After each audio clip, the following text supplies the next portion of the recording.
la Universidad de Costa Rica por parte de la Vicerrectoría de Docencia y METICS y la Universidad de Guadalajara, específicamente el Campus Sur.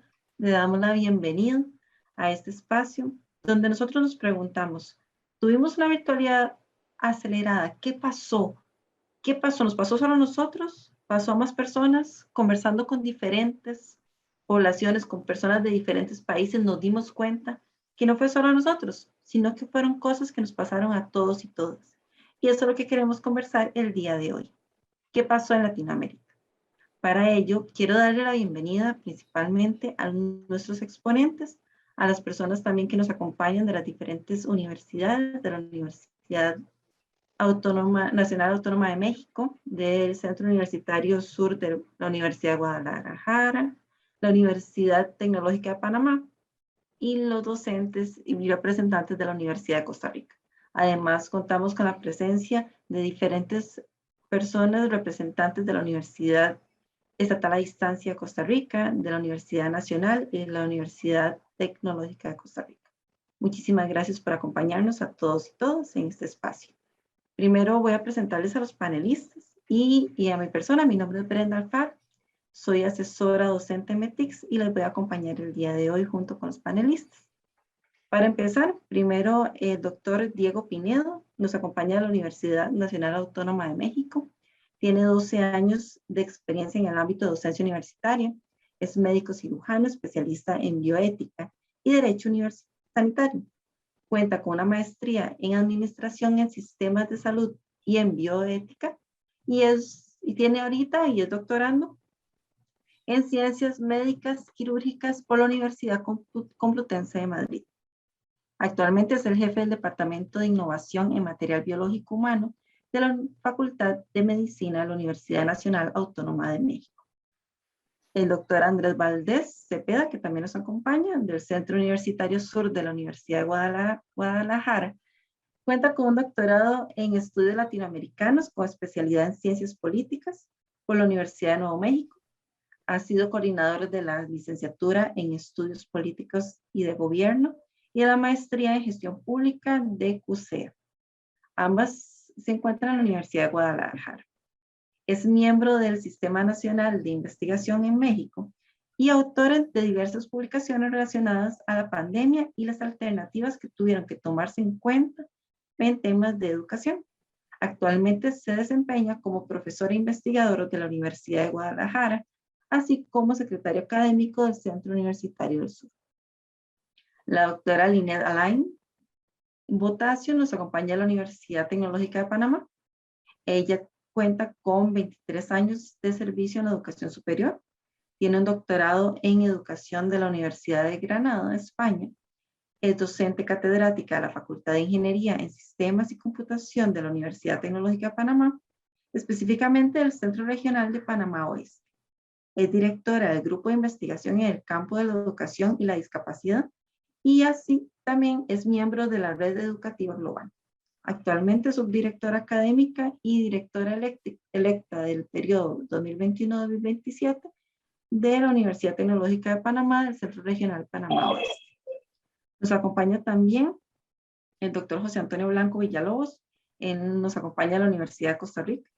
Cuenta con 21 años de experiencia en educación superior, un doctorado en educación con especialidad en mediación pedagógica y una licenciatura en diseño gráfico de la Universidad de Costa Rica.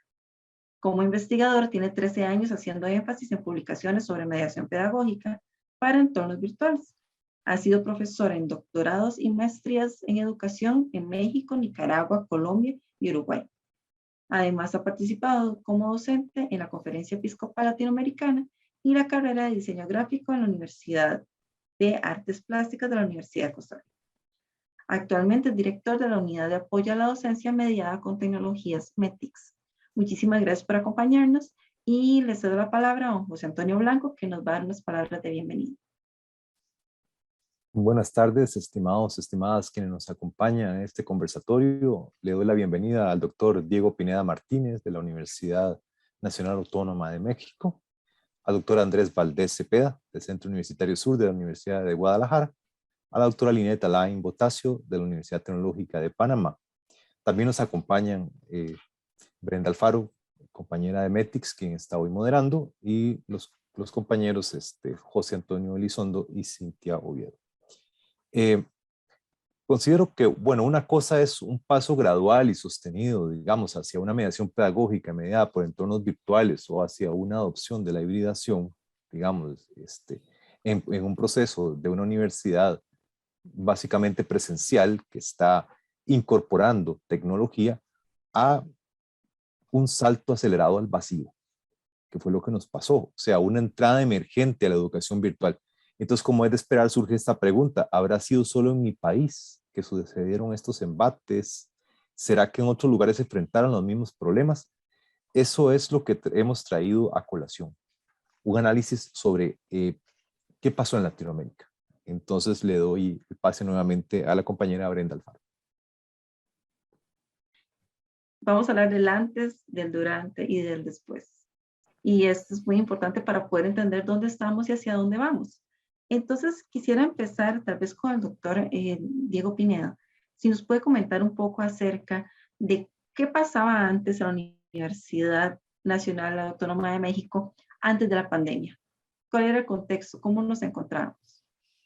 Claro, respecto a la virtualidad, yo quisiera decirles bueno, afortunadamente nuestra universidad es muy grande y tenía previstos ya muchos escenarios que docentes y alumnos ya utilizábamos. Por ponerles un ejemplo, teníamos una coordinación de universidad abierta y educación a distancia, que justo al momento de la pandemia tuvo que reestructurarse y cambiar de nombre a Coordinación de Universidad Abierta, Innovación Educativa y Educación a Distancia.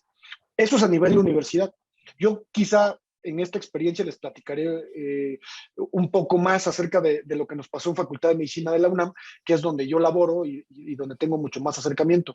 Pero dentro de nuestra Facultad de Medicina tenemos una secretaría, que es la Secretaría de Educación Médica. Esa Secretaría de Educación Médica se encarga de ofertar cursos virtuales, presenciales o semipresenciales. Ya estaban ofertados desde antes de la pandemia y muchos de los que nos inscribíamos a esos cursos, pues lo hacíamos con regularidad. Ya se utilizaban plataformas, por ejemplo, como Moodle, en donde se hacían todos estos cursos, incluso Zoom se llegaba a utilizar. Pero a pesar de tener toda esta oferta académica y esta oferta educativa, lo que sí es cierto es que estos cursos, cuando nos inscribíamos teniendo los recursos. Es decir, si yo me inscribo a un curso virtual, sé que tengo una computadora, sé que tengo una conexión a Internet, y bueno, pues esto creo que no nos tomaba por sorpresa a nadie. El problema fue cuando se vino la pandemia, que encontramos muchas desigualdades sociales, ¿no? Gente que no tenía acceso a estos recursos. Pero para ser muy sinceros, nosotros ya teníamos muchas herramientas virtuales, quizá no las explotábamos y las teníamos ahí. Ahora, otra cosa o un punto importante a destacar es que todas estas herramientas estaban pensadas mucho para la preparación docente o para la preparación de alumnos, tanto de pregrado como de posgrado, pero no estaban pensadas para que un docente diera su clase día a día, ¿no? O sea, lo diera únicamente de manera virtual o de manera híbrida. Eso es algo que sí no teníamos, ¿no? A pesar de ya tener herramientas. Del total de los profesores que teníamos, yo creo que un porcentaje pequeño era aquel que se acercaba a las herramientas virtuales y ya tuvo una capacitación. Pero cuando se viene la pandemia, pues bueno, nos damos cuenta que muchos ni siquiera saben tener una computadora y eso fue un gran problema, ¿no? Pero es un poco así nuestro panorama en la universidad. Es cierto que ya había cursos, es cierto que ya había muchas plataformas virtuales que no las explotábamos al 100%, pero que quien nos inscribíamos lo hacíamos porque teníamos los recursos para esta virtualidad. Entonces, quedémonos en México, porque a pesar de que México, tal vez Costa Rica y Panamá somos un país un poco más pequeños, pero México, a pesar de que estamos hablando del mismo país, tiene situaciones muy diversas. Y por eso realmente buscamos a dos instituciones que tuviesen una diferencia bastante grande para ver si pasó lo mismo. Y don Andrés, ¿pasó lo mismo? Bueno, si hiciéramos un diagnóstico de cómo estábamos antes de la pandemia en materia de educación virtual, yo diría lo siguiente. Primero había una hegemonía del modelo de educación presencial y una presencia testimonial de la educación virtual, con algunas honrosas excepciones. Efectivamente, tanto la Universidad de Guadalajara y muchas instituciones tienen y han tenido el área virtual. Nosotros tenemos la universidad virtual, la Universidad de Guadalajara en su área virtual, pero era una hegemonía de la educación presencial, en primer lugar. Segundo, una cultura centrada en el aprendizaje de contacto, basado en la cercanía entre los sujetos del proceso educativo, es decir, en el espacio áulico conviviendo e interactuando alumnos y profesores. Será la segunda característica. La tercera, una deficiente capacitación y actualización de la mayoría de los integrantes de la planta docente de las instituciones de educación en materia de educación a distancia mediada por dispositivos tecnológicos. Cuarto, una deficiente infraestructura tecnológica en materia de conectividad a Internet y recursos económicos también limitados para ampliar y mejorar la cobertura de la red para el aprendizaje digital. Y finalmente, como diagnóstico, podemos decir que teníamos una estructura administrativa poco flexible, alguien diría obsoleta, para enfrentar los nuevos desafíos del nuevo paradigma de la educación híbrida y la educación mediada por dispositivos tecnológicos. Creo que podemos resumir en esas 5 ideas un diagnóstico cómo estaba la educación, no solo en Guadalajara, sino en muchas universidades públicas antes de la pandemia. Muchas gracias. Me gustó mucho lo que decía don Andrés acerca de la hegemonía, cómo dónde estaba realmente centradas los esfuerzos, o dónde estaban centrados también muchas de las experiencias. Y tal vez quisiera dar el pase a la doctora Lain para que nos cuente qué pasó en Panamá. Y ante todo, pues muy buenas tardes nuevamente a los panelistas y también pues a todo el público que nos acompaña.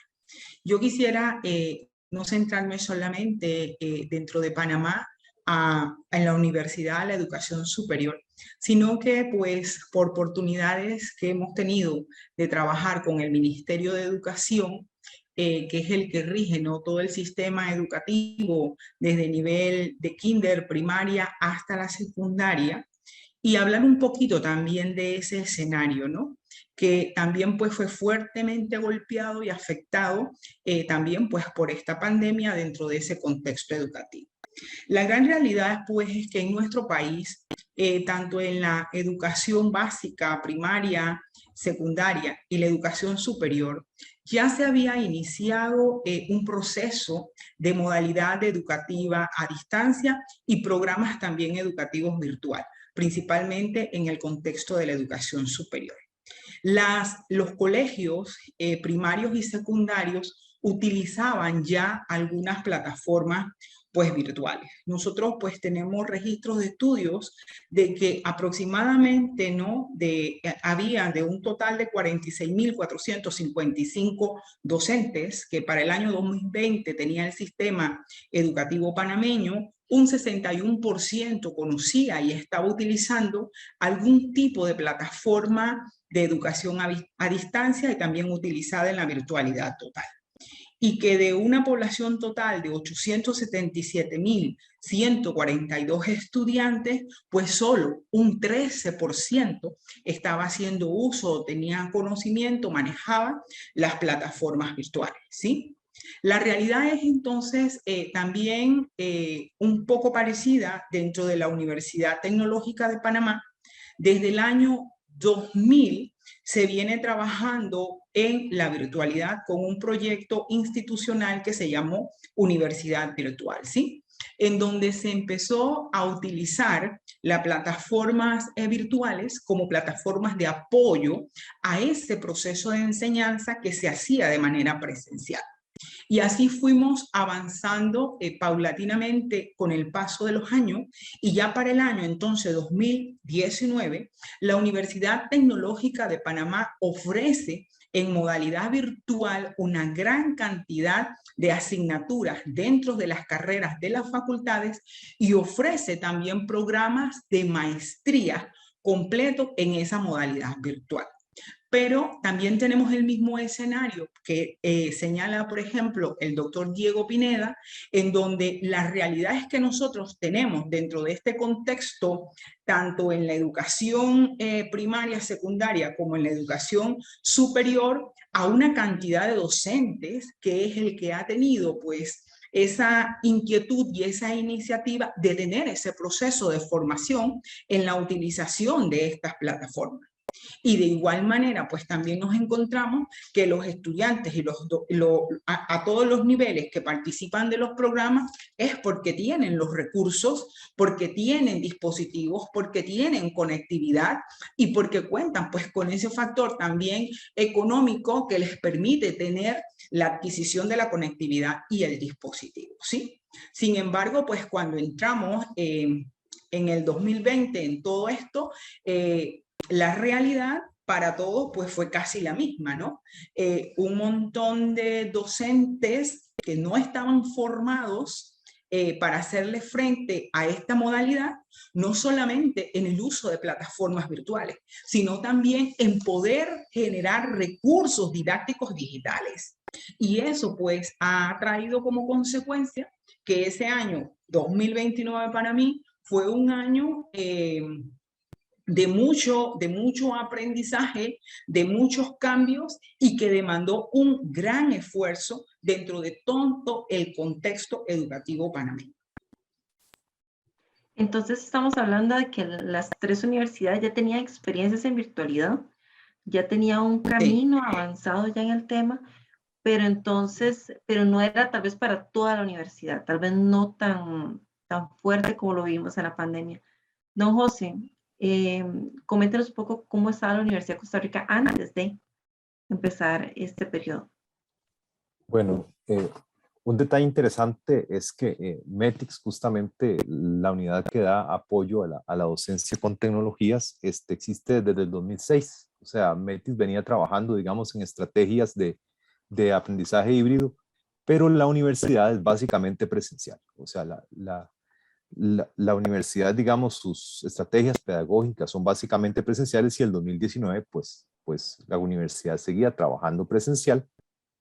A pesar de eso, digamos, ya había una gran cantidad de adopción, por decirlo de alguna manera, de componente virtual. O sea, un aprendizaje híbrido ya para el 2019 cerró con 4.125 entornos virtuales. Hablamos que tenemos casi 6.000 profesores. Sin embargo, pues un profesor puede tener 3 entornos, ¿verdad? Algunos de ellos sí ya funcionaban, digamos, como para hacer educación virtual, otros de repositorio, pero siempre era componente virtual, o sea, como un apoyo, por decir así, a la clase presencial. Incluso cuando la universidad entra al 2020, la universidad comienza clases presencialmente, porque la pandemia se desarrolló después de marzo, ¿no? Entonces la universidad incluso entró presencialmente, la primera semana de clase fue presencial y de repente hubo que decir a los profesores que no se podía continuar impartiendo clases hasta nuevo aviso. Resulta que en un momento en que la pandemia nos envía para la casa y se demandaba que la mayor cantidad de la oferta académica de la universidad tenía que pasar de un componente virtual a 100% de virtualidad. Eso es una cosa interesante. Además que la herramienta que existía básicamente para la educación virtual era una plataforma de Moodle llamada mediación virtual. O sea, la universidad tuvo que tomar decisiones incluso de adquirir Zoom, ¿verdad? Para las clases sincrónicas. Entonces, durante más o menos un mes, la universidad no impartió lecciones. Mientras incrementaba la capacidad de las instancias informáticas, digamos, que sostienen la plataforma de Moodle, mediación virtual, y además se adquirían las licencias de Zoom y comenzaban, digamos, a adquirir, por decir así, estas lógicas de educación virtual. El problema es que la educación virtual no es igual que la presencial. Entonces, se da también este proceso en el que se hace una adopción de lo que puede llamarse una educación remota, que es tratar de pasar la educación virtual tal cual a la virtualidad, o sea, tal cual la doy en presencialidad, pasar a la virtualidad, que es lo que se conoce como educación remota. Una cosa importante es que la Universidad de Costa Rica no es una universidad de distancia. O sea, no estamos basados, digamos, en un proceso de aprendizaje autónomo, sino basado en un proceso de aprendizaje con acompañamiento por parte de la persona docente. Y las personas docentes, muchas, digamos, no se habían enfrentado a un acompañamiento en virtualidad. Entonces, claro, ese salto al vacío de tener en la plataforma de Moodle, digamos, como un complemento, por decirlo así, los entornos virtuales, entornos virtuales que era para completamente impartir las clases de forma asincrónica, para apoyarse de esta manera, era un paso demasiado grande. Hubo que incrementar los servidores, bueno, todo el sistema informático hubo que incrementarlo, ¿verdad? Para poder hacerle frente a la sobrecarga que eso significó. También cambiar el sistema con el que se hacía, por decir así, las videoconferencias, ¿verdad? Y empezar a trabajar en capacitación de muchos profesores. O sea, METICS capacitó más de 5.700 profesores solamente en el 2020, ¿verdad?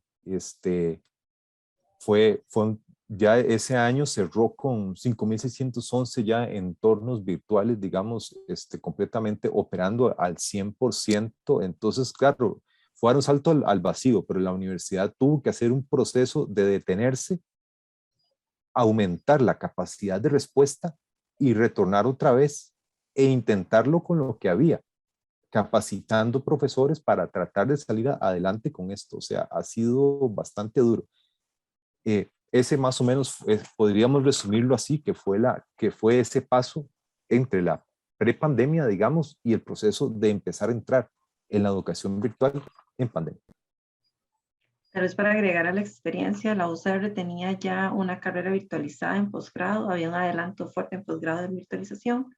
La Escuela de Administración Pública y de Aduanas ya tenía un componente alto de virtualidad en muchas de las carreras y habían adelantos en carreras de química y física para cursos con alta virtualidad. Entonces, si habían proyectos, estamos hablando que todas las universidades lo tuvieron, pero a la hora de enfrentarnos, ya un José nos adelanta que se enfrentó la UCR, pero hay un caso muy interesante y quisiera pasarle el micrófono a doña Linet, porque está el tema de que tenemos que enfrentarnos a poblaciones diversas, no solo a lo que estábamos acostumbrados en el aula, sino que era adaptar la virtualidad, los recursos y todo a una población muy diversa. Entonces, si quieren, nos comenta un poco acerca de eso. Sí, bueno, aprovecho también la oportunidad para pues extender mis felicitaciones y pues desde la Universidad Tecnológica de Panamá siempre estamos trabajando por el apoyo a las personas con discapacidad. Hoy 3 de diciembre es el Día Internacional de las Personas con Discapacidad. Y la discapacidad, pues, la educación y las tecnologías es nuestra línea de investigación dentro de la Universidad Tecnológica de Panamá.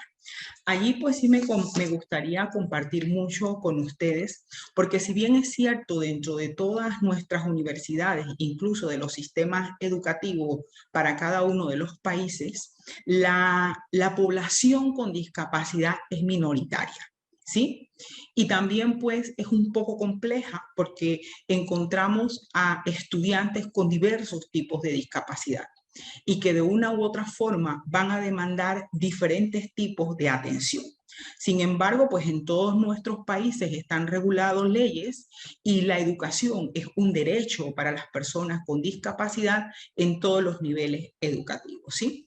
Entonces, la pandemia, si de por sí, antes de las personas con discapacidad, pues en todos los sistemas educativos siempre se enfrentan a diversos tipos de barreras, la pandemia vino a crear un escenario mucho más complejo, ¿no? Para nuestros estudiantes con discapacidad. Nosotros nos enfrentamos a que hoy en día, pues, nos hemos apoyado en todas estas plataformas que hemos utilizado para la modalidad educativa a distancia y algunas, pues, para el contexto de virtualidad total, ¿sí? Todas estas plataformas nos ofrecen en su mayoría Moodle, por ejemplo, Team, etcétera, componentes de accesibilidad. herramientas que permiten que nosotros configuremos accesibilidad para las personas, por ejemplo, ciegas, para las personas sordas, etcétera, ¿sí? Sin embargo, pues se demanda que ese docente que emplee la utilización de esta plataforma, pues tenga el conocimiento y las competencias necesarias para poder activar este tipo de herramientas que vienen de las plataformas y así contribuir a ese proceso de inclusión de nuestros estudiantes, ¿sí? Otro aspecto muy importante y que también se convirtió en un gran reto es que los materiales pues tienen que ser materiales digitales accesibles. Entonces, cuando tienes a una persona ciega y recibes un apoyo de los institutos para que todo ese recurso didáctico que se da en la presencialidad, por ejemplo, se dé a través de braille, pues ya no vamos a tener esa modalidad de braille, entonces tenemos que tirar o tenemos que utilizar herramientas digitales como los lectores de pantalla, como crear, por ejemplo, todo nuestro material didáctico en audio, etcétera, para que realmente esto sea accesible para nuestros estudiantes. Pero ¿qué pasa? Que necesitamos también que todos esos docentes que en un momento determinado tienen en sus aulas a estudiantes con diversas discapacidades tengan las competencias necesarias en el uso de las diversas tecnologías para poder crear ese recurso digital accesible. Tenemos, por ejemplo, el caso de los estudiantes con trastorno de espectro autista, que su gran problema es la socialización. Pero si nos enfrentamos a una pandemia en donde todos estuvimos por mucho tiempo encerrados en una casa, pues ese componente que tenemos que impulsar en ese estudiante con TEA, con trastorno del espectro autista, se pierde totalmente, ¿sí? Porque no hay pues esa interacción que necesita el estudiante. Yo tengo en mi caso, por ejemplo, y quiero compartirlo con ustedes, un hijo autista. Tiene 8 años y fue tremendamente complicado que el chico pudiese recibir las clases por medio de la pantalla, ¿sí? Porque la pantalla no llama su atención, porque la pantalla, el material que presentan no es llamativo para él, por lo tanto, caso omiso a poder. Sin embargo, hace un mes y medio, el sistema educativo panameño ha retornado a las aulas de manera paulatina y mi hijo está asistiendo a su aula de clase. Y ha habido una diferencia enorme en cómo él responde a todas las actividades que tiene que realizar dentro de un aula. Entonces, sí es importante que nosotros, dentro de todo este proceso, porque la modalidad esta de la educación, pues a distancia, nos va a permitir seguir trabajando de manera híbrida, tomemos en consideración, ¿sí?, todo lo que produzcamos, las plataformas que utilicemos, el recurso didáctico y sepamos también clasificar qué estudiante con discapacidad puede ser educado a través de una modalidad educativa a distancia y cuáles realmente necesitan una atención presencial dentro de nuestras aulas de clase en todos los contextos del nivel educativo. Muchas gracias, doctora Ninet. De hecho, queremos saber si ustedes se enfrentaron a esto, si tuvieron estas situaciones, si tuvieron que adaptar sus recursos, sus plataformas. Entonces, por favor, coméntenos en el chat. Queremos recopilar sus experiencias también y conocer cómo lo vivieron. Entonces, si alguno o alguna tuvo esta experiencia, por favor, coméntenla en el chat para conocer un poco más de qué sucedió en las aulas. Pero bueno, ya hablamos de que la parte tecnológica tuvo que reforzarse, la capacitación, la parte de adaptación de los recursos y plataformas, pero hubo una carrera y una especialidad que la gente decía, no se puede virtualizar. Esto no se puede, y fue las áreas de salud. Doctor Pineda, por favor, coméntenos un poco acerca de la experiencia que ustedes tuvieron donde sí lograron virtualizar muchos de los cursos. Listo. Por supuesto. Para empezar, yo quiero decirles que el reto que nos enfrentamos y el desafío fue muy grande porque tenemos más de 360,000 estudiantes y más de 30,000 docentes. Entonces, el reto para esa cantidad era muy, muy grande. Y como tú lo dices, en cuestión de salud, esto venía a ser, pues yo creo que una dificultad, ¿no? Una dificultad. Creo que vamos a tener un antes y un después de la pandemia en cuestión de nuestras generaciones que fuimos formando, porque muchos se tuvieron que perder la parte práctica, porque muchos por el miedo a la pandemia tuvieron que salir de esa educación que estaban recibiendo en los hospitales y únicamente tomaron la parte teórica, pero no la práctica. Ahora, dentro de esas acciones que se tomaron a nivel de nuestra universidad, yo por ahí ahorita les pongo un link de un video donde la universidad toma 91 acciones que hizo. Se quedó muy corta porque, por supuesto, que cada universidad hizo mucho más estrategias. Pero sí quiero destacar las más importantes que se hicieron. Y en donde tuvo que ver también la parte médica, ¿no? Primero, la creación de la Comisión Universitaria para la Atención de la Emergencia. Se hizo esta comisión con un grupo de expertos que fueron consultados no solamente para cuestiones universitarias, sino cuestiones gubernamentales. El gobierno los utilizaba también para preguntarles, para asesorarles, y evidentemente al ser una universidad de referencia para todo el país, pues bueno, esto fue bastante importante para las decisiones que tenían que tomar otras universidades. Se hizo un centro de diagnóstico COVID, ¿no? Y pues de nuestro propio personal estuvo atendiendo ese centro de diagnóstico COVID para hacer pruebas a nuestros propios estudiantes y a nuestro propio personal. Se crearon biosensores y bueno, y eso creo que se sigue haciendo, biosensores y construcción de plataformas para la producción de vacunas. Hay un proyecto muy grande aquí para la vacuna dentro de la universidad y bueno, eso es algo que se sigue haciendo. Algo que es muy destacado y que quiero mencionar es una unidad temporal COVID. Esta es una unidad que se hizo en un centro muy grande, en donde un banco, que es Banamex, aportó una cantidad económica importante y así lo hicieron muchos, ¿no? La Fundación Carlos Slim, mucha iniciativa privada invirtió para que se montara este centro. Y en este centro se atendía a personas que estaban en terapia intermedia y luego se aumentó el centro para atender y tener una terapia intensiva. Este centro, que estuvo laborando cerca de un año, con muchos universitarios, con mucha gente de la salud, tuvo el índice más bajo de mortalidad de todo nuestro sistema de salud, ¿no? Y bueno, esto fue un aporte al que se sumó la universidad. Por supuesto, tuvimos que hacer cursos y talleres de capacitación a diestra y siniestra, ¿no? Porque creo que eso fue el reto más grande al que nos enfrentamos. Cómo capacitar a los docentes y cómo preparar las desigualdades que tenían nuestros alumnos. ¿Por qué?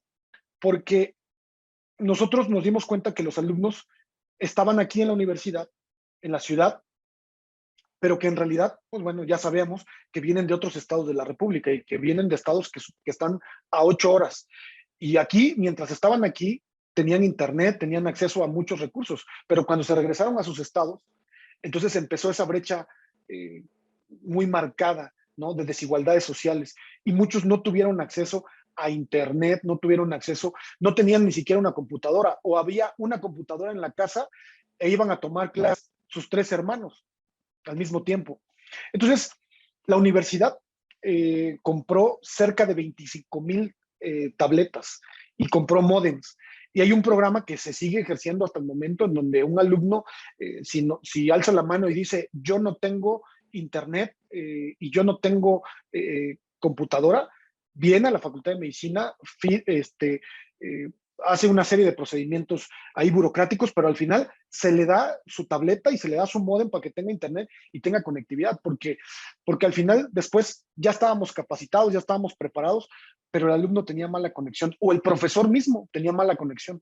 Entonces, esos yo creo que fueron los retos más grandes a los que nos enfrentamos.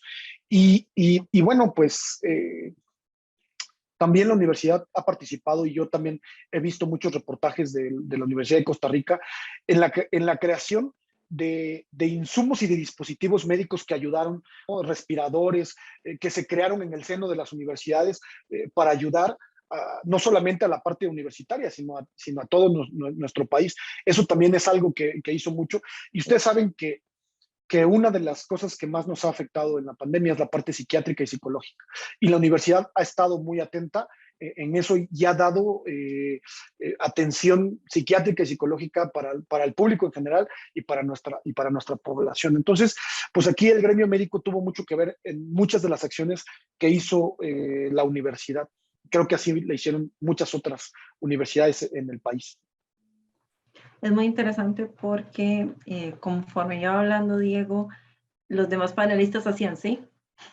Sí, es como sí, esto nos pasó también. En el tema de capacitación, todos como que se levantaron, sí, eso también nos pasó. Me gusta mucho la idea de cómo también la pandemia nos impulsó, no solo una parte virtual, sino un trabajo más cercano con la sociedad y hasta con empresas para poder trabajar. De hecho, la Universidad Técnica de Panamá también ha hecho mucha investigación específicamente, bueno, sé que ha trabajado mucho en inteligencias artificiales, entonces ya está hablando de una innovación más allá. Pero ¿qué pasaba? Y creo que Diego lo mencionó, con estas zonas que les costaba muchísimo más. Creo que la persona que nos puede hablar de esto, de cómo trabajar con una zona más regional, es don Andrés. Don Andrés, ¿qué pasaba? ¿O qué pasó? Quiero aprovechar la oportunidad que tengo para decir que coincido con el doctor Diego Pineda en el sentido de que la Universidad Mexicana, la Universidad Pública, jugó un papel muy importante de liderazgo y de solidaridad con la sociedad mexicana para tratar de enfrentar los retos que la pandemia nos impuso. Pero también decir que el reto fundamental de la educación hoy día, post pandemia, ojalá que sea post pandemia, tiene que ver no solo con la capacitación de la planta docente en temas técnicos de virtualidad. Desde mi perspectiva, el principal reto del sistema educativo latinoamericano no es aprender la virtualidad, es desaprender la presencialidad y sobre todo no minusvalizar, o sea, no darle menos valor a la educación a distancia mediada por dispositivos tecnológicos. Hay memes, hay varios videos en el que se cree que la mejor educación es la educación presencial. Y sí lo es porque ha sido históricamente el paradigma hegemónico. Desde que nace la universidad, podemos ir en Salamanca, en la Sorbona o las instituciones de educación con los mayas, los aztecas, en el caso de México, era educación presencial. Pero ahora estamos migrando una transición forzada hacia un nuevo modelo, un nuevo paradigma educativo, en el cual ya el aprendizaje de contacto, que yo así lo llamo, el aprendizaje de contacto, está siendo de cierta manera superado por otros tipos de aprendizajes, repito, mediado por dispositivos tecnológicos. Ahora bien, sobre la pregunta en específico sobre las regiones, indudablemente también coincido con los panelistas en el sentido que no es un solo México, no es una sola Latinoamérica. Tenemos grandes sectores viviendo bajo niveles de pobreza, de marginación, en donde no se llega la Internet a sus comunidades. No tienen los dispositivos tecnológicos y muchas veces incluso por la cuestión económica, algunos de ellos se vieron obligados a abandonar los estudios universitarios. Entonces, indudablemente es importante el debate, es importante el diálogo, pero creo que lo más importante es que volvamos nosotros a construir una nueva cultura, una cultura en la que trabajemos bajo esquemas híbridos, en el cual la virtualidad juega y jugará un papel muy importante en la formación de las generaciones futuras. Ese sería mi comentario. Muchas gracias, doctor Andrés. De hecho, bueno, las personas que están como público, quisiéramos saber, sé que muchas personas son de sedes regionales, ¿cómo fue la vivencia? Es muy diferente estar en una sede regional de una universidad que estar en una sede central. Entonces les invitamos a que nos comenten cuáles fueron los retos que ustedes tuvieron, sintieron alguna diferencia o más bien creen que hay mayor oportunidad ahora que llegó la virtualidad. Les invitamos a comentar. Y voy a retomar un tema que el doctor Andrés mencionó, que es la capacitación, y es aquí donde quiero dar el pase al doctor José Antonio Blanco, porque De hecho, es el encargado de la parte de capacitación de tecnologías en la Universidad de Costa Rica, que tal vez nos pueda comentar un poco acerca de dónde estuvimos y de una vez ir entrando que hacia dónde vamos en la capacitación con tecnologías. Igual les invitamos a las personas de público a completar la asistencia. Queremos recopilar sus correos electrónicos y nombres para poderles enviar lo más pronto posible la grabación de esta sesión que va a estar en YouTube. Muchísimas gracias, don José. Gracias, Brenda. Bueno, en un principio, como todo, la pandemia, como lo decía antes, pues centró a un problema emergente, ¿verdad? En la que gran cantidad de la población docente no tenía capacitación, y también había una gran brecha social. Ese es el otro problema, digamos. Igual ahora que nos comentaba, la Universidad de Costa Rica hizo también un plan para prestar tablets a muchos estudiantes, para subsidiar chips, de datos para dispositivos móviles. Igualmente, otro de los problemas que se enfrentaban también es que nuestros sitios privados se volvieron públicos. Entonces eso también entró en guerra este asunto de si prendo o no enciendo la cámara, ¿verdad? Para que no vean mi casa, muchachos que se iban a un parque porque en una escuela le prestaban el Wi-Fi, entonces se sentaban en las afueras de la escuela para recibir clases.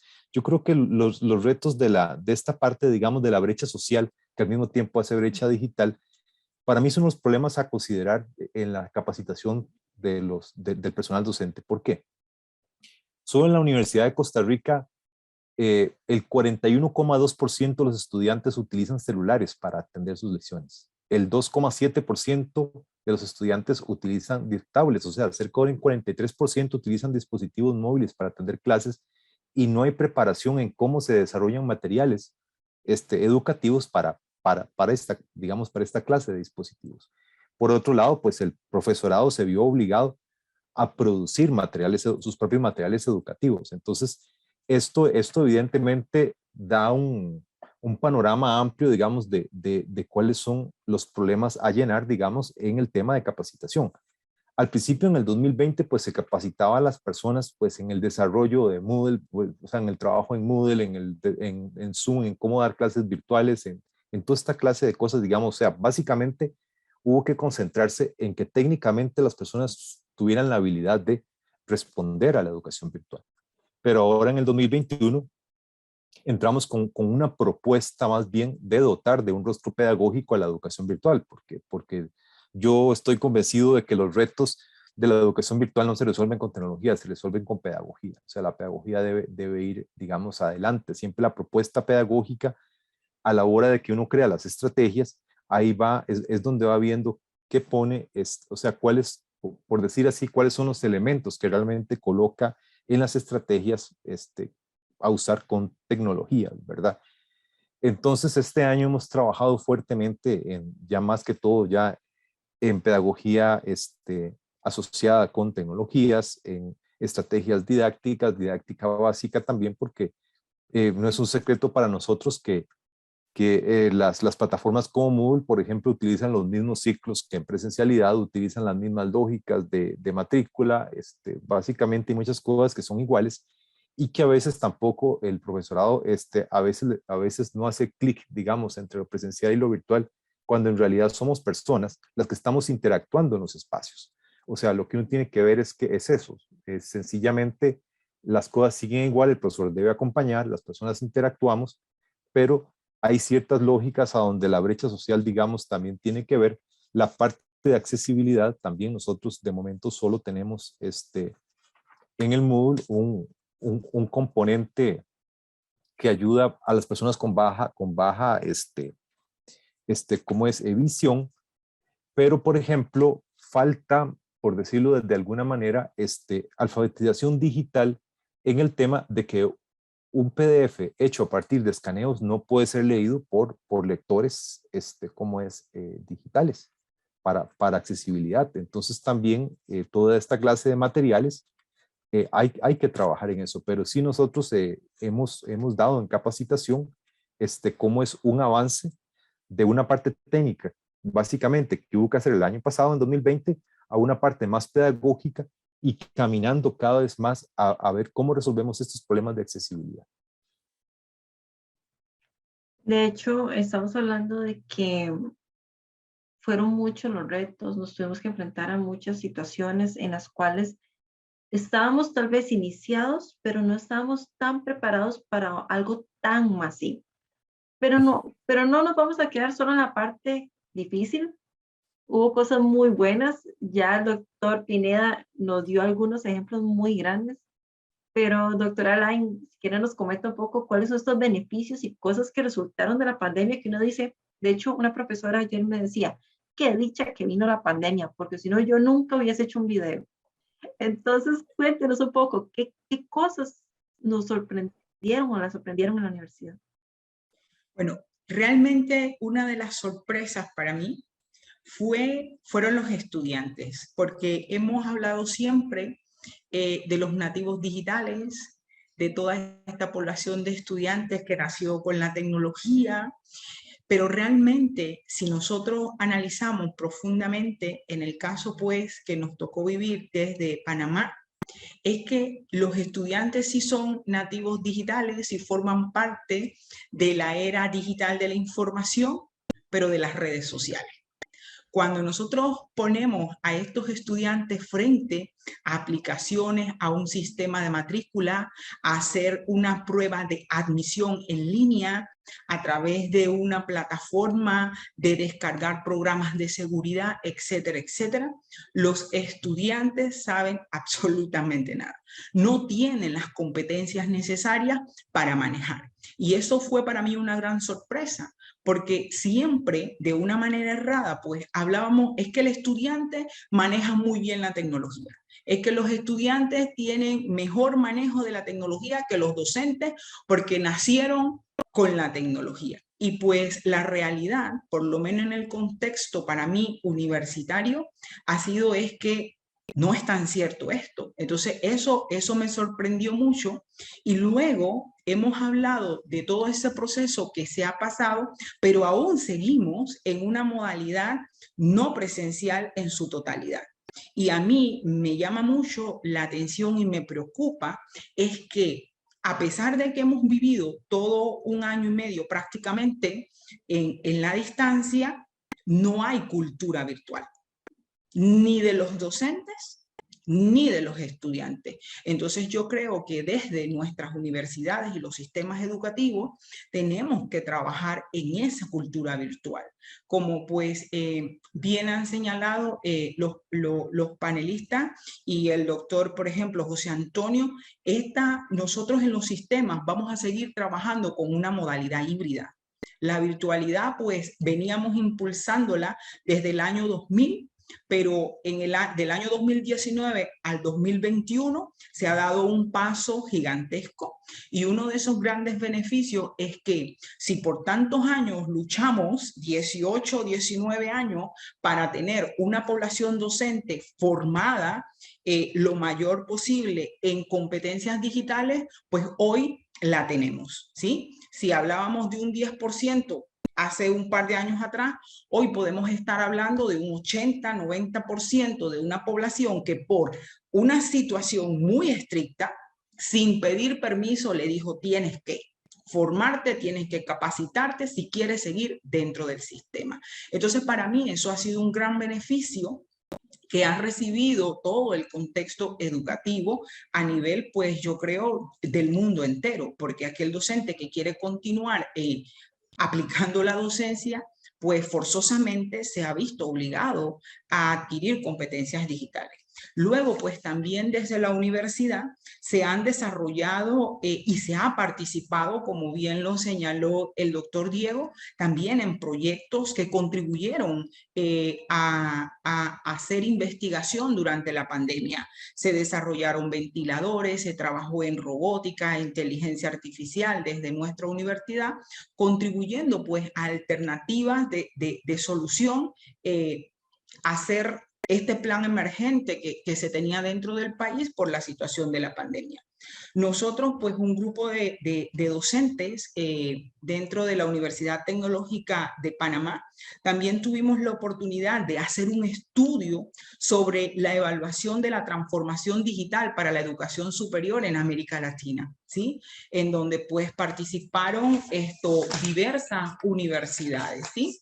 Tuvimos universidades de Nicaragua, de Guatemala, de Honduras, de Costa Rica, y realmente pues los resultados fueron que todos tuvieron durante esta pandemia un gran avance, principalmente en los procesos de gestión administrativa y en los procesos habilitadores de enseñanza para los estudiantes, ¿sí? Entonces yo creo pues que dentro de todo nos tomó por sorpresa, pero de una u otra forma todos hemos trabajado y hemos logrado grandes beneficios que se venían buscando desde hace muchos años atrás, como es pues mejorar y automatizar también todos esos procesos administrativos que se ofrecen a la población estudiantil dentro de la docencia superior.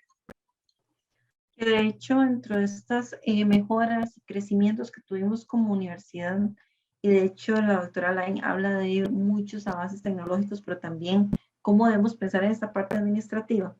La profesora Yolanda Telles en el chat, voy a adelantar este comentario, nos menciona: un reto fue la flexibilidad en las evidencias de aprendizaje y evaluación fue un tema, ¿verdad?, en esta época, procurando cumplir con los propósitos de aprendizaje de cada unidad de aprendizaje, pero tomando en cuenta las condiciones socioeconómicas, emocionales y habilidades en el manejo de plataformas y recursos tecnológicos. Otro reto que supongo que no solo vivimos en México fue descubrir que los estudiantes no tenían las competencias ni la tolerancia para usar la tecnología, que es parte de la sorpresa que encontró la doctora Lain. Y a esto voy a sumarle un poco algo que dice la profesora Marcela Shedden, de acá de Costa Rica, que, bueno, nos menciona acerca de un caso de una profesora de escuela, de la parte de primaria aquí en Costa Rica, que ella ya está utilizando aula invertida. Entonces, ella se pregunta, y yo me lo he preguntado muchas veces, ¿qué va a pasar con esos estudiantes cuando lleguen a la U?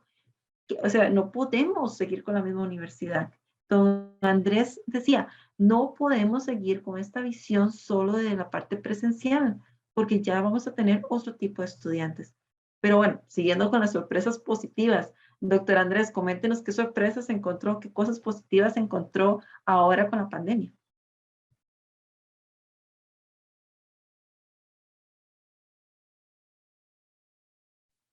Vamos a encender tal vez el micrófono, doctor Andrés, que creo que lo tenía.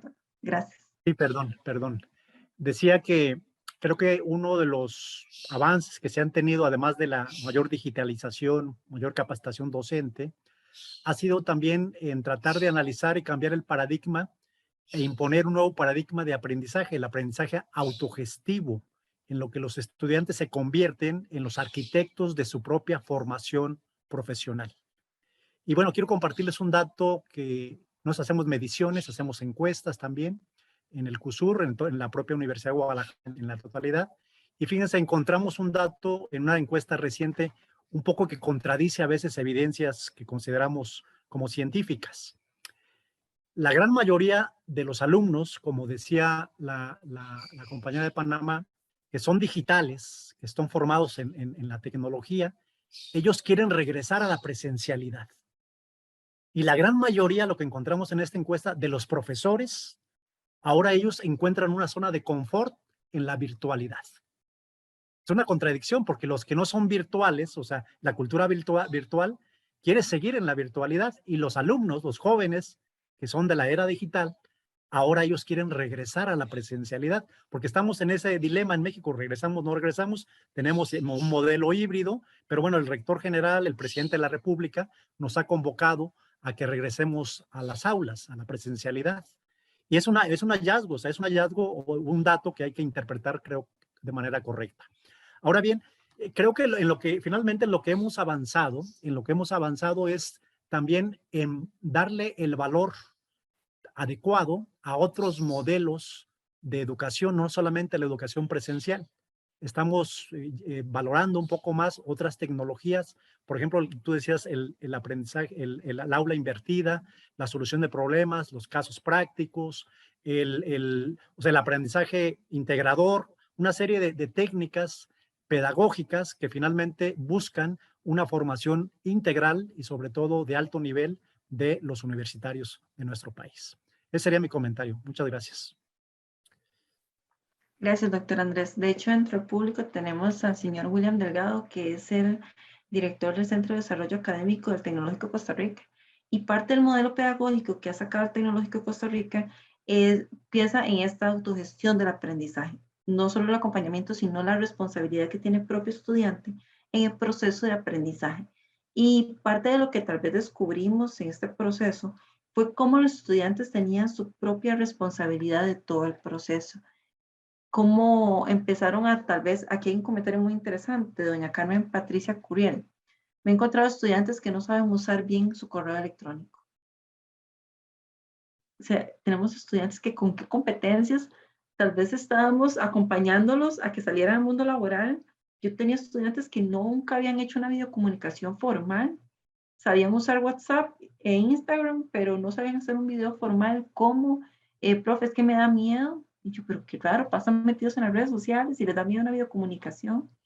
Entonces, esto que nos estamos enfrentando, la autogestión del aprendizaje, también es muy importante, y las competencias digitales, como mencionan diferentes personas aquí en los comentarios. Pero yéndonos todavía más allá, ya el doctor Pineda nos habló de algunos beneficios, pero sí quisiera, y algunos avances que tuvieron en la Universidad Nacional Autónoma de México, pero además de los beneficios a nivel social, doctor, ¿nos podría comentar cómo fue específicamente esto que ya introdujo el doctor Andrés, acerca de que estamos buscando metodologías disruptivas y que la virtualidad nos llevó a eso? ¿Qué metodologías han utilizado ustedes en el área de las ciencias médicas?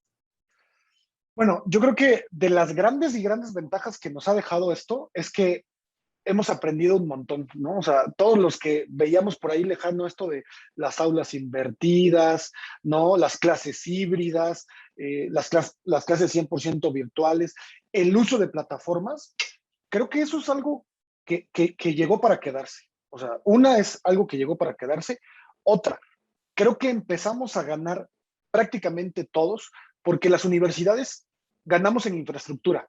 O sea, se dieron cuenta que no teníamos la infraestructura necesaria para tener aulas híbridas y entonces hubo que invertir en esa tecnología. Se dieron cuenta que los servidores no nos alcanzaban y entonces pues ahora tenemos servidores mucho mejores.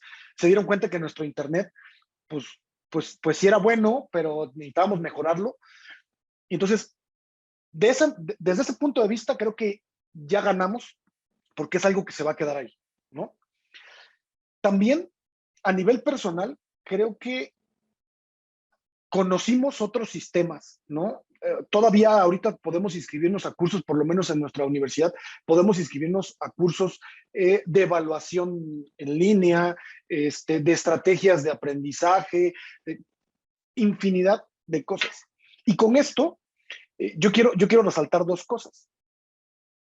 Ganamos todos los profesores y los alumnos habilidades, porque esto que mencionaban mis compañeros panelistas es cierto. El hecho de que un alumno o un profesor pueda contestar una llamada, pueda utilizar el WhatsApp o pueda utilizar las redes sociales, no necesariamente quiere decir que sepan utilizar herramientas virtuales. Entonces, quizá hay muchos todavía que tienen una resistencia, ¿no?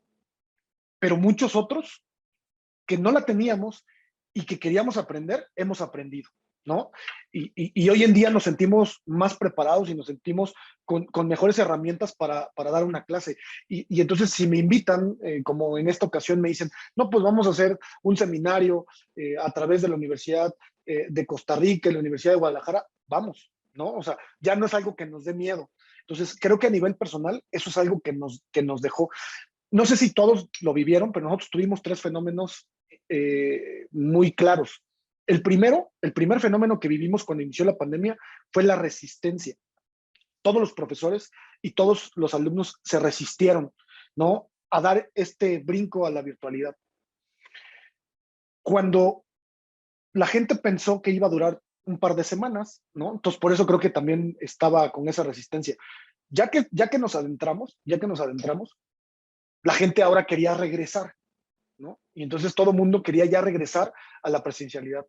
Y ahora el reto más grande que tenemos es que la gente ya no quiere regresar, ¿no? La gente ya le vio los beneficios a estar desde su casa, ¿no? A poder desayunar con su familia, a poder comer, a poder convivir más con sus seres queridos. Quizá muchos de ellos se dieron cuenta que son más productivos, ¿no? Porque pueden invertir tiempo bueno desde su casa y no necesariamente o desde el hotel o desde la playa, ¿no? Y ya se dieron cuenta de eso. Entonces, ahora hay cierta resistencia, no, me gustaría saber si en las demás, pero por lo menos yo así lo percibo en mi universidad, hay mucha resistencia a regresar. Eh, y yo creo que algo con lo que nos quedamos de estos beneficios son unos grandes retos. ¿Cuáles son esos grandes retos? Ya hay mucha información. El que no quiera saber cómo usar una plataforma hoy en día es porque no quiere. Porque la información ya está, y ya sea que yo me meta, yo sé que si me meto a la página de la Universidad de Costa Rica, voy a encontrar información, si yo me meto a la página de Panamá, lo voy a encontrar, si yo me meto a la de Guadalajara, voy a encontrar, porque hay muchísima información. Creo que ahora el reto más grande es como el reto que tenemos en el Internet, saber seleccionar esa cantidad de información que tenemos. Es demasiada la información que tenemos y ahora hay que saber seleccionarla. Ese es un gran reto. Otro gran reto que tenemos es no abusar de las tecnologías. Siempre que llega algo así, ahora todo lo queremos hacer virtual, ahora todo es, dejó de ser una herramienta para convertirse en la metodología de trabajo. Y creo que hay cosas que las debemos seguir utilizando como una herramienta que llegó para quedarse, pero no abusar de eso. Eso es otro gran reto que tenemos. Y yo creo que otro reto importantísimo que nos hemos dado cuenta en la pandemia y que por lo menos, no sé si ustedes, pero en México y específicamente en la universidad nos hemos dado cuenta que la piedra angular de la virtualidad es la evaluación. Tenemos muchos problemas con la evaluación. ¿Por qué? Porque tuvimos que confiar en nuestros alumnos, ¿no? O sea, tuvimos que confiar en nuestros alumnos y decirles, bueno, pues ahí te va el examen, ¿no? Pero podemos constatar que hay 3 IPs contestando un mismo examen desde diferentes, ¿no? O sea, bueno, nos hemos dado cuenta de muchas cosas que no nos gustan.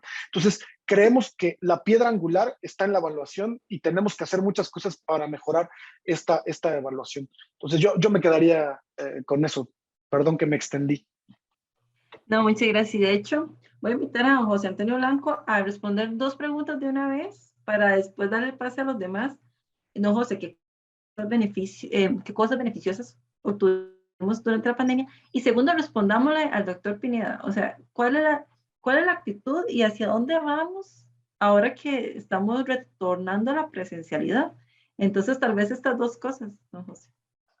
Muchas gracias. Bueno, sobre sorpresas, avances, digamos, una de las que tuvimos fue que hubo que revisar realmente y replantear los lineamientos para trabajar en virtualidad. Digamos, al ser la universidad presencial, los reglamentos académicos que existían eran básicamente para la presencialidad.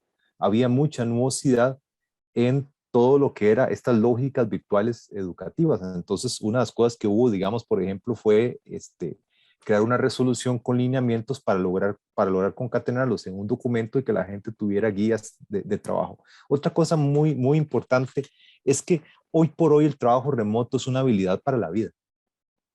Entonces, realmente aprender desde las aulas a organizarse, trabajar, producir, aprender de manera remota ya es una habilidad para la vida. Muchas personas están trabajando de esta manera con empresas multinacionales, con otros países, dentro de su país, en zonas y regiones. Y entonces, por ejemplo, esa es una de las grandes cosas que la virtualidad, digamos, nos ha traído. Yo creo también que la parte pedagógica, metodológica, evidentemente es mucho más efectivo una relación más horizontal entre docentes y estudiantes en una producción colectiva del conocimiento, digamos, que el método antiguo, ¿verdad?, del siglo XIX, de el profesor que todo lo sabe. O sea, el profesor que todo lo sabe, digamos, la Internet le viene a demostrar que la Internet está llena de información. La información está ahí. Ya el reto no está en que el profesor dé la información. El reto, como ya lo han dicho otros panelistas, está realmente en caminar hacia poder seleccionar apropiadamente la información, poder descartar lo que no está bien, seleccionar lo que se va a utilizar. Pero yo un día hablando con mi hijo, que es un muchacho de 21 años, llegamos como a la conclusión de que nosotros, la gente que peinamos canas, aprendimos a investigar con los famosos ficheros, ¿verdad? De tarjetas bibliográficas. Y para bien o para mal, esos ficheros nos enseñaron cómo es a buscar información. Nos ayudaron a ordenar mucho la forma en la que buscamos información a pesar de las limitaciones.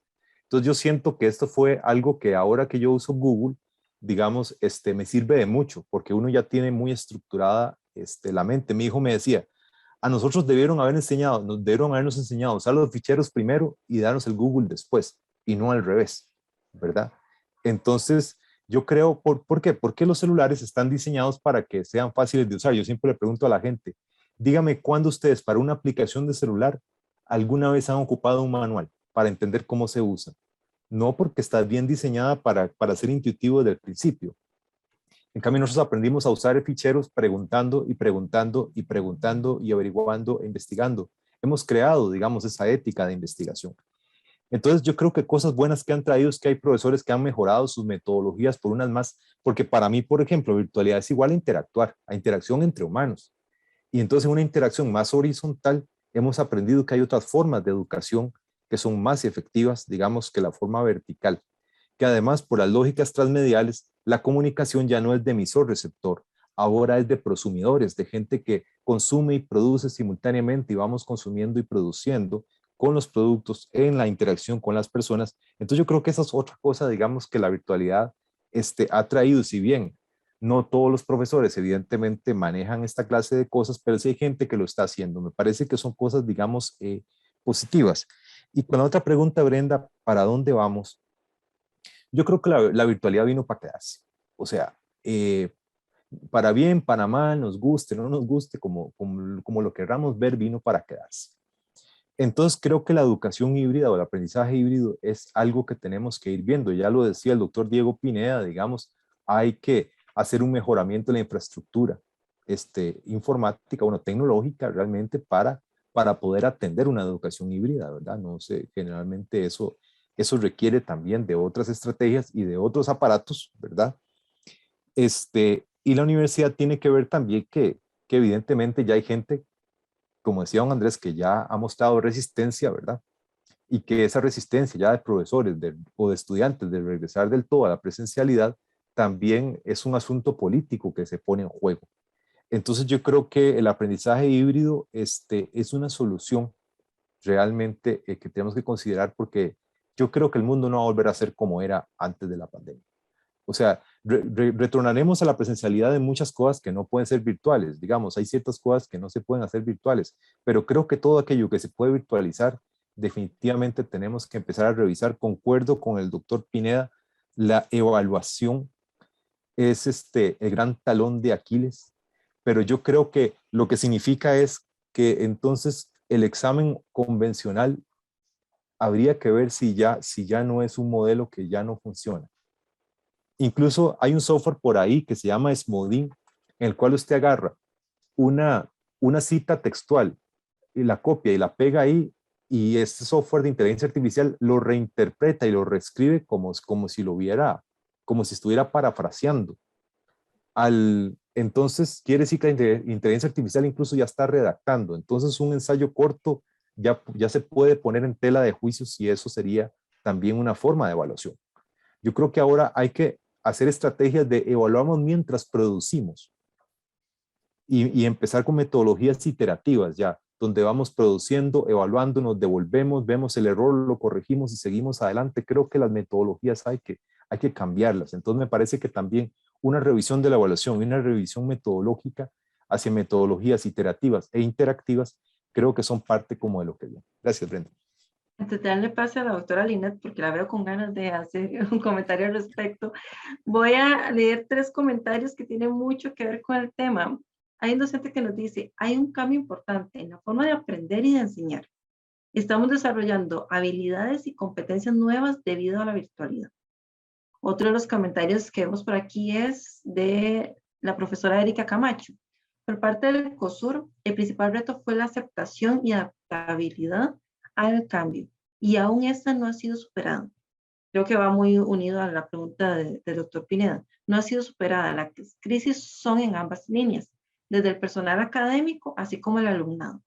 Pero al mismo COSUR nos menciona la profesora Arely Ruiz. Considero que algo que fue una grata sorpresa fue ver ese acompañamiento entre propios estudiantes que se generó. Hubo un trabajo entre pares. Si bien como docentes desarrollamos el papel de facilitadores, noté cómo hubo estudiantes que se volvieron mucho más activos y propositivos para fortalecer su propio aprendizaje, pensando de maneras colectivas y no solo individuales. Creo que tenemos aquí también a la profesora Ellen Arce, que también trabajó mucho con diferentes estudiantes acerca de cómo ese trabajo innovador, ellos mismos creando, ellos mismos formulando cosas, fue uno de los beneficios que también se formularon. Y ahora sí, voy a darle pase a la doctora Alain, que tenía un comentario al respecto, y si quieren nos comenta. Y siendo más usted del área también de informática, cuéntenos si va a ser posible esta hibridación. ¿Cómo vamos a lograrlo? Ok, mire, yo reflexiono mucho sobre esa vuelta a la presencialidad, ¿no? ¿Cómo se ha pensado la vuelta a la presencialidad? Yo comparto totalmente lo que dice el doctor José Antonio cuando él señala la modalidad llegó para quedarse, ¿sí? De hecho, pues venimos trabajando y todas las universidades hace 15, 20 años por tener contextos totalmente virtuales de diversos programas. Y es porque realmente somos conscientes de que esa virtualidad nos crea a nosotros muchos beneficios. Y ese beneficio para una institución, por ejemplo, pública estatal, va desde el ahorro en los presupuestos. ¿Por qué? Porque no tenemos que disponer de un grupo de estudiantes de manera acondicionamiento, una preparación, aire acondicionado, luz, etcétera, etcétera, ¿sí? Entonces, creemos en esa virtualidad. Sin embargo, todos hemos señalado, y lo señaló muy bien el doctor Diego Pineda, cuál fue la realidad de México, que no escapó a la realidad del contexto de toda la DALE. Y es que tenemos una gran población educativa, mayoritariamente, que vive en condiciones de pobreza y en condiciones de pobrezas extremas. Que todas las universidades, para poder lograr que la educación continuara en todos los niveles y en todos los contextos, tuvimos que brindar apoyo desde donaciones de tabletas, así como de chip, como buscar apoyo en las empresas privadas de nuestros países para poder darle respuesta a esa población que no disponía ni del recurso de dispositivo ni el del recurso de la conectividad. Ahora bien, si nosotros hablamos de esta modalidad híbrida, esta modalidad demanda que toda esa población cuente con esa infraestructura tecnológica que se necesita, desde la conectividad hasta el dispositivo, ¿sí? Entonces, cuando hablamos de implementar todos esos recursos digitales, por ejemplo, recursos preparados en 3D, son recursos que demandan de una muy buena cantidad de hardware para garantizar ese funcionamiento de ese recurso didáctico que se prepara. ¿Dispone toda la población realmente de un equipo que pueda ser o dar respuesta a un recurso de alta calidad, ¿sí? Que demanda una gran cantidad de hardware para su funcionamiento? Eso sería algo que nosotros tenemos que analizar. Mundialmente, toda la economía, ¿sí?, se encuentra gravemente afectada. No sé cómo serían los casos, pero yo puedo hablar con propiedad de mi país, en donde actualmente hay más de 16,000 personas que están totalmente desempleadas. Familias enteras donde la familia trabajaba, tanto papá como mamá, y solamente ahora papá trabaja o mamá trabaja porque están en desempleo, ¿sí? Entonces, no van a disponer de ese recurso económico para poder tener esa accesibilidad de toda esa infraestructura que se demanda. Y luego nos vamos a la realidad de nuestras universidades. Nosotros somos una universidad estatal.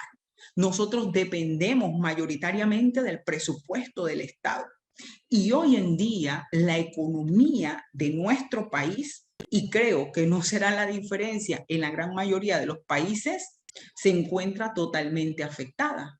¿Y qué dijimos? O sea, necesitamos inversión en servidores, necesitamos inversión en dispositivos, necesitamos inversión en todo lo que demanda esa infraestructura para poder ofrecer ese servicio. Entonces yo creo que sí podemos aplicar una modalidad híbrida, pero una modalidad híbrida clasificada con esa accesibilidad a esa infraestructura, y tenemos el deber y la responsabilidad de ofrecer esa presencialidad para la población que hoy en día está pasando mucho trabajo y que con mucho sacrificio ha podido mantenerse dentro del sistema educativo en todos los niveles, tanto a nivel de primaria como a nivel superior. Así lo analizo, así lo pienso y me baso en la realidad de lo que veo día a día del contexto general del país, ¿no? De Panamá.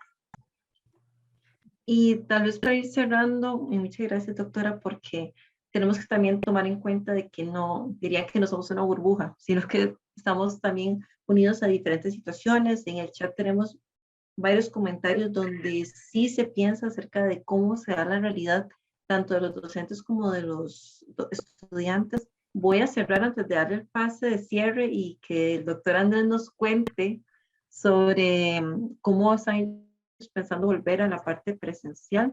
De hecho, el COSUR está volviendo desde el 1 de octubre, ya está abriendo sus puertas a la presencialidad, pero que nos cuente un poco de su experiencia y de una vez pueda hacer el cierre. Y yo cierro aquí con el comentario de la profesora Ana Pérez.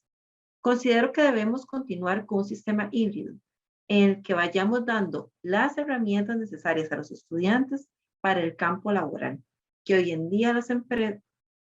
día hay empresas que se quedaron con el trabajo a distancia. Quiero cerrar con eso porque, de hecho, mantener diferentes grados de hibridación con el acompañamiento necesario y con el apoyo real, vamos a darle también oportunidades de competencias digitales a nuestros estudiantes, que ya vimos en los comentarios y también en las exposiciones de ustedes, de que es cierto, tal vez tenemos muchos estudiantes sin las competencias digitales para salir a trabajar. Y las empresas, entidades e instituciones se están quedando en un trabajo remoto, en el cual necesitan esas competencias. Entonces, doctor Andrés, le cedo la palabra. Sí, muchas gracias. No quiero, ya para finalizar este conversatorio, agradecer a todas y a todos los que nos acompañan de los diferentes países de América Latina, agradecer en nombre de la Universidad de Costa Rica, de la Universidad de Guadalajara, del Centro Universitario del Sur, a la doctora Alain Botasio, al doctor Diego Pineda, al doctor José Antonio Blanco y también a la compañera Brenda Alfaro por la organización de este importante conversatorio. Decir que en el caso del modelo de aprendizaje autogestivo, ya la evaluación no lo hace el profesor. Debe ser una autoevaluación en el cual la madurez y la conciencia del estudiante es muy importante. En el modelo tradicional, los profesores evaluamos a los alumnos. En el modelo autogestivo, los propios alumnos son los arquitectos de su formación profesional y del aprendizaje. ¿Cómo vamos a regresar o estamos regresando en las universidades de América Latina a la presencialidad? Pues creo que en lo general es bajo modelos híbridos, en el cual la virtualidad llegó para quedarse. En el caso de muchas instituciones de México, estamos regresando y estamos trabajando en un proceso de reconversión pedagógica y digital para enfrentar los nuevos retos que nos impone el presente y el futuro. Muchas gracias a todas y todos ustedes por su asistencia y atención a este conversatorio. Muy buena tarde.